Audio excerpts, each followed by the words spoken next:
বাজার থেকে মোগলাই পরোটা খেতে গেলে অনেকটা চড়া দামে কিনে খেতে হয়। একটা ডিমের মোগলাই পরোটা তাও কিনে খেতে হবে ৮০ থেকে ১০০ টাকা দিয়ে।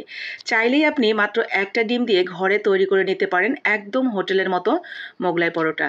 যেমন মজাদার খেতে পারবেন বাসায় বসেই, তেমনি সংসার খরচও বাঁচিয়ে নিতে পারবেন। তাই দেরি না করে রেসিপিটা দেখা মাত্রই যদি খেতে ইচ্ছে করে যে কোনো একদিন ঝটপট করে বানিয়ে ফেলতে পারবেন। তো প্রথমেই আমরা এখানে একটা ডো তৈরি করে নেব। ১ কাপ আটা, স্বাদ মতো লবণ এবং অল্প একটু রান্নার তেল দিয়ে একটু হালকা করে মেখে নিয়েছি শুকনো অবস্থায়। এরপরে অল্প অল্প করে নর্মাল পানি দিয়ে সুন্দর করে একটা ডো তৈরি করে নেব। আমি আজকের এই মোগলাই পরোটাটা আটা দিয়েই তৈরি করছি। আপনারা যদি ময়দা দিয়ে করেন সেই ক্ষেত্রে কিন্তু রেজাল্ট আরও বেশি ভালো আসবে। তো সুন্দর করে এটাকে ডো তৈরি করে উপর থেকে একটু রান্নার তেল দিয়ে ঢেকে রেখে দিলাম এক সাইডে। এটা রেস্ট হতে থাক ১০ থেকে ১৫ মিনিট।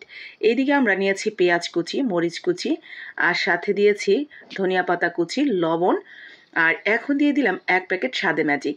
সাদে ম্যাজিকের পরিবর্তে এখানে ১ প্যাকেট নুডলসের মশলাও দিতে পারেন, অথবা চাট মশলা থেকে ১ চা চামচ চাট মশলা অ্যাড করে দিলেও হয়ে যাবে।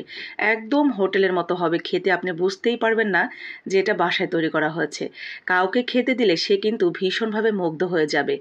তো একদম বাসায় তৈরি করা হলেও এটা হোটেলের মতোই হবে, একেবারে নিশ্চিন্তে থাকতে পারেন।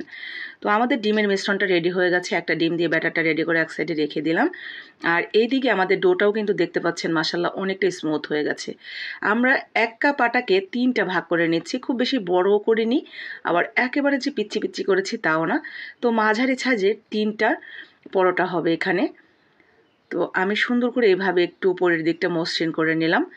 এখন এখান থেকে নিয়ে একটা দিয়ে রুটি তৈরি করে নেব। রুটিটা যথাসম্ভব পাতলা করে বেললে পরোটাগুলো খেতে বেশি ভালো লাগে। তবে আমাদের যেহেতু আমরা খুব বেশি প্রফেশনাল না এই মোগলাই পরোটা বানানোর জন্য, যার কারণে এটা আমাদের এক জায়গা থেকে বানিয়ে আবার চুলার উপরে দিতে হয়। নিতে যাতে পারা যায় ঠিক এরকম পাতলা করে বেলতে হবে, কারণ ডিম ভেতরে দিলে কিন্তু ডিমের মিশ্রণটা ছিঁড়ে পড়ে যাবে যদি খুব বেশি পাতলা করেন। তো এরকম একটা আন্দাজ রেখে পাতলা করে নেবেন। এরপরে ডিমের মিশ্রণ থেকে একটু ডিম মাঝখানে দিয়ে একদম মাঝখানে দিবেন, চারদিকে যাতে একটু জায়গা খালি থাকে। ডিমের মিশ্রণ থেকে একটু একটু মিশ্রণ নিয়ে আমি একটু সিল করে দিচ্ছি যাতে এটা নেওয়ার সময় খুলে না যায়। তো ঠিক এইভাবে আমরা দিলাম একটু সুন্দর করে। তো এই তো ভাঁজটা হয়ে গেছে, দেখতেই পাচ্ছেন। ঠিক এইভাবে ভাঁজ করে নিয়ে হাতে তুলে নেবেন সাবধানে। এই সুন্দর করে তেলের মধ্যে দিয়ে দিবেন। তেলের মধ্যে দেওয়ার সময় শুধু খেয়াল রাখতে হবে তেল যাতে একদম অতিরিক্ত গরম না থাকে, তাহলে কিন্তু দেওয়ার সাথে সাথে উপরের দিকটা পুরো কালো হয়ে যাবে, ভেতরে ডিমের মিশ্রণটা কাঁচাই থেকে যাবে। তো আস্তে আস্তে লো আঁচে সুন্দর করে, লো আঁচে বলতে মিডিয়াম একটা আঁচ দিয়ে সুন্দর করে মচমচে করে ভেজে নেবেন। তো এই তো হয়ে গেছে, তুলে নিচ্ছি। মাশাআল্লাহ দেখতেই পাচ্ছেন এটা কতটা পারফেক্ট হয়েছে। তো আমি আপনাদের কেটে দেখাচ্ছি।